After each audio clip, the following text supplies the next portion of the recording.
بسم اللہ الرحمن الرحیم۔ السلام علیکم ورحمۃ اللہ وبرکاتہ۔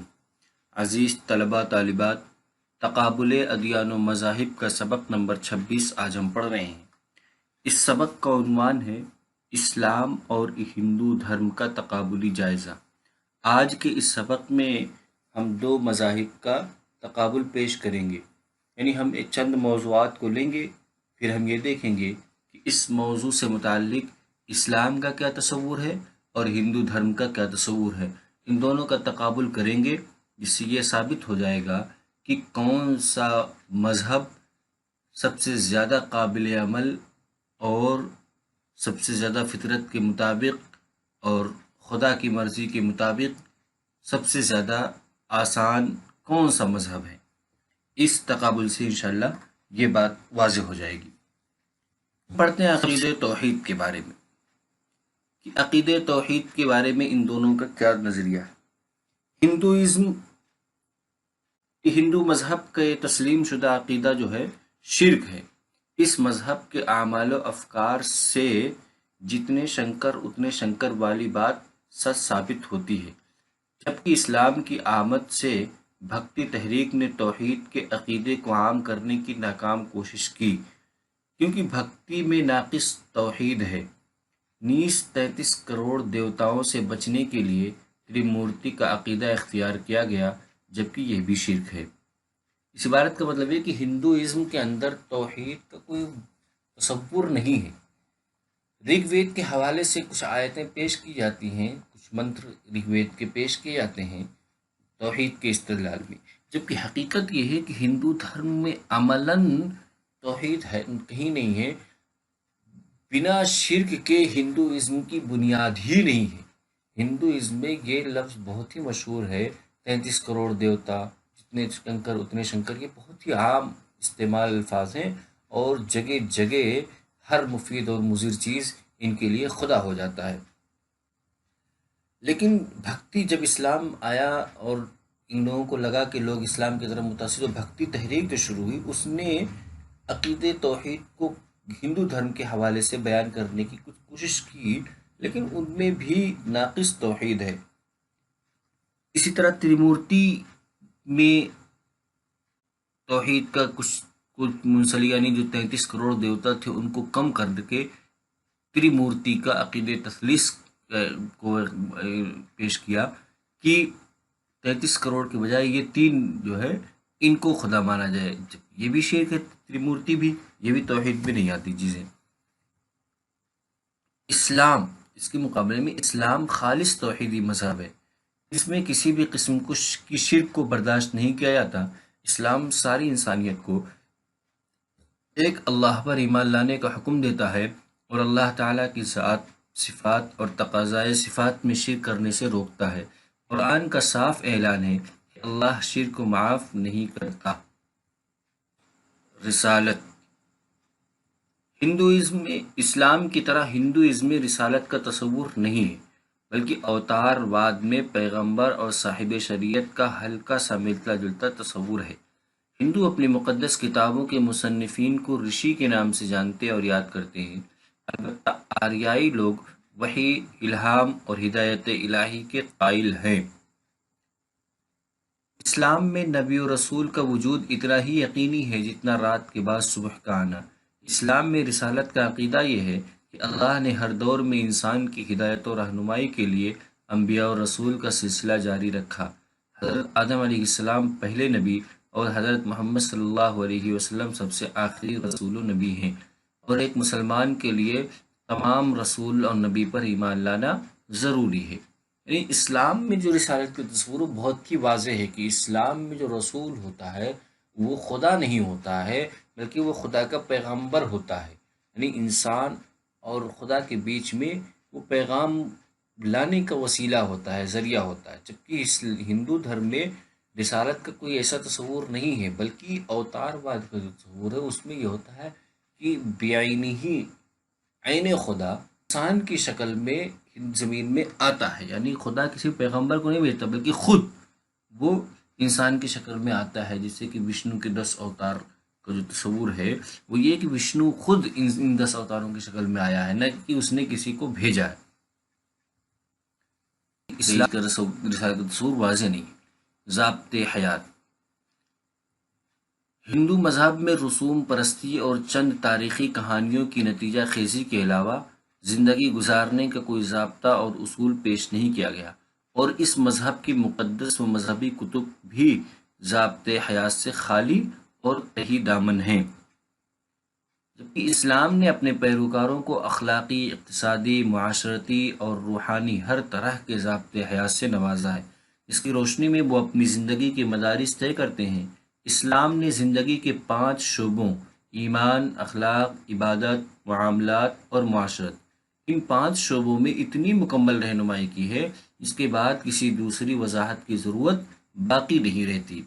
کسی دوسری وضاحت کا مطلب یہ ہوا کہ کسی اسلامی شریعت کے علاوہ کسی اور شریعت کو اختیار کرنے کی ضرورت نہیں رہتی۔ ان 5 شعبوں میں بہت کی مکمل رہنمائی ہے۔ اس کے مقابلے میں ہندو مذہب میں ضابطۂ حیات سے متعلق کوئی اصول نہیں ہے، بلکہ منو اسمرتی کے کچھ قوانین ہیں جس میں یہ بتایا گیا ہے کہ انسان کو اس حساب سے زندگی گزارنی چاہیے جو کہ غیر فطری ہیں، اور کچھ اتنے سخت ہیں جن پر عمل کرنا ناممکن ہے۔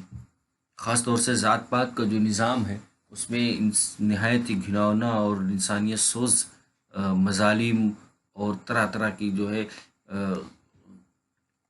غیر اخلاقی چیزیں بھی اس میں شامل ہیں۔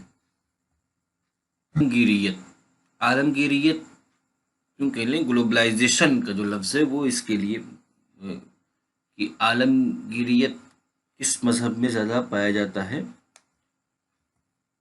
ہندو مذہب ایک محدود دھرم تھا جو اپنے دامن میں صرف ان ہندوؤں کو جگہ دیتا تھا جو پیدائشی ہندو ہوں، مگر موجودہ ہندوازم کو تبلیغی بنا دیا گیا اور اب دیگر مذاہب کی طرح دوسروں کو بھی ہندو مذہب میں داخل کیا جاتا ہے۔ اس کا نتیجہ یہ ہے کہ اب ہندوازم افراد کے اعتبار سے دنیا کے تیسرے نمبر کے مذاہب میں شمار ہونے لگا۔ پہلے نمبر پہ تو عیسائیت ہے افراد کے اعتبار سے، دوسرے نمبر پہ اسلام، تیسرے نمبر پہ ہندوازم ہے۔ یعنی ہندوازم جو ایک نسلی مذہب تھا اور علاقائی مذہب تھا، آج موجودہ دور میں یہ ایک تبلیغی مذہب ہو گیا ہے اور اپنی ایک ثقافت بھی رکھتا ہے۔ ثقافت اس کی پرانی ہے، لیکن اب موجودہ دور میں کہ اس ثقافت کو عالمگیر بنانے کی کوشش کی جا رہی ہے اور تہواروں کو اور دیگر مذہبی رسومات کو عالمگیر پیمانے پہ پیش کرنے کی کوشش کی جا رہی ہے، اگرچہ اب بھی اسلام اور عیسائیت کے مقابلے میں اس کو مقبولیت نہیں حاصل ہو سکی، جبکہ اس کے مقابلے اسلام ایک عالمگیر مذہب اور قرآن ایک عالمگیر کتاب ہے۔ سورہ اعراف میں کہا گیا قُلْ يَا أَيُّهَا النَّاسُ إِنِّي رَسُولُ اللَّهِ إِلَيْكُمْ جَمِيعًا، اے نبی آپ کہہ دیجئے کہ اے لوگو میں اللہ کا پیغمبر ہوں تم سب کی طرف، یعنی تم سب کے لیے، پوری دنیا کے لیے۔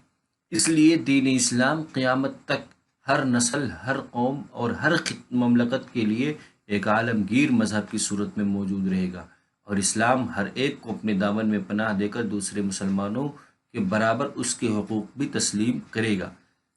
اسلام اور ہندو مذہبزم کی عالمگیریت میں بڑا فرق یہ ہے کہ اس ہندوازم کے کسی مذہبی کتب میں یہ نہیں کہا گیا کہ یہ پوری دنیا کے لیے ہے، جبکہ قرآن میں یہ کہا گیا کہ یہ شریعت آخری شریعت ہے، یہ رسول آخری رسول ہیں، اور یہ رسول پوری دنیا کے لیے بھیجے گئے ہیں، اور دین اسلام ہی آخری دین ہے۔ اس بات کی وضاحت اسلام میں قرآن کریم میں ہے۔ طریقے، نجات کے طریقے کا مطلب یہ کہ دنیا سے یعنی مرنے کے بعد کی زندگی، نجات کے طریقے کی آدمی دنیا کے اندر جو تکالیف ہیں ان سب سے کیسے آدمی چھٹکارا پائے۔ ہندوازم میں نجات کا طریقہ لفظ اس لیے عام زیادہ ہوتا ہے کیونکہ ان کے یہاں یہ بار بار آنے جانے کا جو تناسخ یا آواگمن کا، ان کے یہاں اس سے بچنے کا، اس سے نجات پانے کا کیا طریقہ ہے، یہ اصلاً ہندو مذہب یا دیگر مذہب کی اصطلاح ہے۔ نجات کے طریقے، اسلام میں نجات سے مراد ہوتی ہے جنت، جہنم کی آگ، مرنے کے بعد آدمی جنت میں چلا جائے وہ نجات ہے، جہنم میں جانا اس کو نجات سے تعبیر نہیں کیا جاتا۔ کہتے ہیں ہندوازم میں نجات کے 3 طریقے ہیں: علم، عمل اور ریاضت۔ ریاضت علم یعنی جنن مارگ، عمل کرم مارگ، ریاضت بھکتی مارگ، کہتے ہیں ان تینوں کو جو اختیار کر لے گا وہ نجات پا جائے گا ہندوازم میں۔ جبکہ اسلام میں نجات کے صرف دو طریقے ہیں، ایک ایمان اور دوسرا عمل۔ اسلام میں ریاضت کوئی الگ شعبہ نہیں بلکہ عبادت کا ایک جز ہے، اور عبادت دو طرح کی ہوتی، بدنی اور مالی۔ تناسخ یعنی حیات بعد الموت، مرنے کے بعد کی جو زندگی ہے وہ اسلام میں کیا، ہندوازم میں کیا ہے؟ ہندو مذہب کے بنیادی عقائد میں تناسخ یا آواگمن شامل ہے، جس کے مطابق ہر انسان ایک مرتبہ مرنے کے بعد دوبارہ نئے وجود کے ساتھ جنم لے کر دنیا میں آتا ہے، اور ہر روح کو اپنے دنیاوی اعمال کے مطابق دوسری زندگی میں جسم ملتا ہے۔ اس سے متعلق اسلام کا تصور یہ ہے کہ ہر شخص کو اس کے اعمال کا بدلہ آخرت میں ملے گا، نیک اعمال کا بدلہ جنت کی صورت میں اور برے اعمال کا بدلہ جہنم کی صورت میں دیا جائے گا۔ یہ الگ بات ہے کہ بعض اوقات انسان کو اس کے اعمال کا بدلہ دنیا میں بھی دیا جا سکتا ہے۔ نکاح یا نیوگ۔ نیوگ ہندو دھرم میں ایک مذہبی حیثیت کا عمل ہے جس میں ایک عورت بیوہ ہونے یا شوہر کی گمشدگی یا اولاد نہ ہونے کی صورت میں دوسرے مرد سے ازدواجی تعلقات قائم کر سکتی ہے اور اس کے ذریعے اسے 10 بچے پیدا کرنے کی اجازت ہے۔ نیوگ کے نام پر ہندو معاشرے میں جاری یہ رسم گندگی کی اعلیٰ ترین مثال ہے جو اس کے علاوہ کسی اور دھرم میں نہیں مل سکتی۔ اسلام میں نکاح کے علاوہ کسی اور ذریعہ سے ازدواجی تعلقات قائم کرنا ناجائز اور گناہ ہے۔ اسلام اسے زنا اور بدکاری قرار دے کر اس کے قریب جانے سے انتہائی سختی سے منع کرتا ہے، یہ جائے کہ اس عمل بد کا ارتکاب اور اس کے ذریعے بچے پیدا کیے جائیں۔ یعنی نیوگ ایک بہت ہی غیر اخلاقی اور جیسے معاشرے کی سب سے بدترین عمل نیوگ ہے جو اس کی اجازت ہندوازم میں ہے، جبکہ اس کے مقابلے میں اسلام میں اس طرح کا کوئی تصور نہیں، بلکہ اسلام میں نکاح کا تصور ہے، اور اس کے علاوہ جتنی بھی ازدواجی تعلقات کی صورتیں ہوتی ہیں وہ سب کے سب اسلام میں زنا سے تعبیر کیا جاتا ہے جو حرام ہے اور گناہ کا کام ہے۔ مادہ کے بارے میں کہ ہندوازم کا عقیدہ ہے کہ جدید ہندوازم کے مطابق مادہ اور روح یہ دونوں ازلی اور ابدی ہے اور ان دونوں کو خالق کا درجہ حاصل ہے، اس اعتبار سے خدا بھی ان کا محتاج ہے، جبکہ اسلام نے مادے کی ازلیت کے عقائد کو باطل قرار دیا ہے اور ہر چیز کا ذات خداوندی کے سامنے محتاج ہونا اور ذات خداوندی کا بے نیاز ہونا ثابت کیا ہے۔ گائے ایک جانور ہے۔ اس کے متعلق ہندوازم میں گائے کو ایک مقدس جانور سمجھا جاتا ہے، اس کی پرستش کی جاتی ہے اور اسے ذبح کرنا جرم عظیم سمجھا جاتا ہے۔ اسے چومنا، چاٹنا، اس کے بول و براز کو مقدس سمجھنا اور اس کے آگے سر تسلیم خم کرنا بہترین اور اعلیٰ درجے کی عبادت ہے۔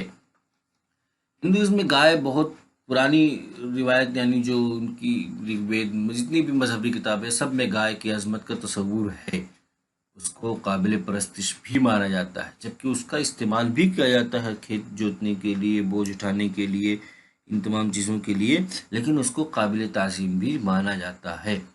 اس کی شان میں کسی قسم کی گستاخی یا اسے کاٹنا، ذبح کرنا ان کے یہاں بالکل حرام۔ اس کے مقابلے میں اسلام میں گائے کو ایک حلال جانور کی حیثیت دی گئی ہے جسے کھانا اور اس سے نفع حاصل کرنا ہر مسلمان کے لیے جائز۔ قربانی کے سلسلے میں اسے بارگاہ خداوندی میں پیش کرنے کا ثواب ہے اور اس کا گوشت اور دودھ قابل انتفاع قرار دیا گیا ہے۔ انسان کی قربانی۔ ہندو مذہب میں اپنے معبودوں کے لیے انسان کو قربان کرنا جائز ہے، بلکہ بعض بت تو ایسے ہیں جن کے سامنے صرف انسانوں کو ہی قربان کیا جا سکتا ہے، اور انسانوں کی قربانی کی یہ رسم بہت پہلے سے چلی آ رہی ہے۔ اسلام میں انسانی قربانی کسی بھی مرحلے میں جائز نہیں ہے، صرف چند مخصوص جانوروں کی قربانی اور ان سے انتفاع جائز قرار دیا گیا۔ وراثت یعنی کسی آدمی کے مرنے کے بعد جو اس کی جائیداد ہوتی ہے، اس کے حقدار کون کون ہوتے ہیں، اس کی تقسیم کو وراثت کہا جاتا ہے۔ جو ہندو مذہب میں عورت کو اس کے حق وراثت سے محروم رکھا جاتا ہے۔ لڑکی اپنے باپ کی جائیداد کی وارث نہیں ہو سکتی، کوئی بیوہ عورت اپنی جائیداد فروخت کرنے کا حق نہیں رکھتی، نیز عورت اپنے شوہر کے مال کی وارث بھی نہیں ہو سکتی۔ یعنی ہندو مذہب کے میں وراثت کے لیے صرف مرد کو وراثت میں حق دیا جاتا ہے، اس کے علاوہ عورت کے لیے کسی قسم کی کوئی وراثت نہیں ہے۔ اس کے مقابلے میں اسلام میں عورت کے لیے وراثت کا حق مقرر کیا گیا۔ بیوی کو اپنے شوہر کی میراث میں حصہ ملتا ہے، بیٹی اپنے باپ کی جائیداد میں وارث ہوتی ہے، اور بیوہ ہونے کی صورت میں اسے اپنی جائیداد فروخت کرنے کا بھی حق ہوتا ہے۔ آج کے اس سبق کا آج کے اس سبق میں سب سے پہلے ہم نے پڑھا کہ عقیدہ توحید یعنی دو مذاہب کا تقابل کرتے ہوئے عقیدہ توحید کے بارے میں جانا کہ ہندو مذہب میں کیا، اسلام میں کیا ہے، اور بہتر سب سے مکمل اسلام کا تصور ہے۔ ظاہر سی بات ہے، اس سے واضح ہو جاتا ہے کہ جس اعتبار سے ان کا تصور ہے وہ سب سے زیادہ قابل عمل یا سب سے زیادہ مفید فطرت کے مطابق وہ اسلام کا تصور ہوتا ہے۔ عقیدہ توحید کے بعد پڑھا ہم نے رسالت کا تصور، پھر ضابط حیات کے بارے میں پڑھا، ضابط حیات سے متعلق کس کی کیا تعلیمات ہیں، کس حد تک ان میں اس ضابط حیات کی رہنمائی کی گئی ہے، عالمگیریت سے متعلق پڑھا، پھر نجات کے طریقوں کو جانا، پھر تناسخ یا حیات بعد الموت سے متعلق، پھر نکاح یا نیوک مادہ کے بارے میں پڑھا، اس کے بعد گائے کے بارے میں، پھر انسان کی قربانی سے متعلق پڑھا کہ انسان کی قربانی کس حد تک دونوں مذاہب میں پائی جاتی ہے، پھر سب سے آخر میں ہم نے پڑھا وراثت کے بارے میں کہ وراثت کا کیا تصور ہے۔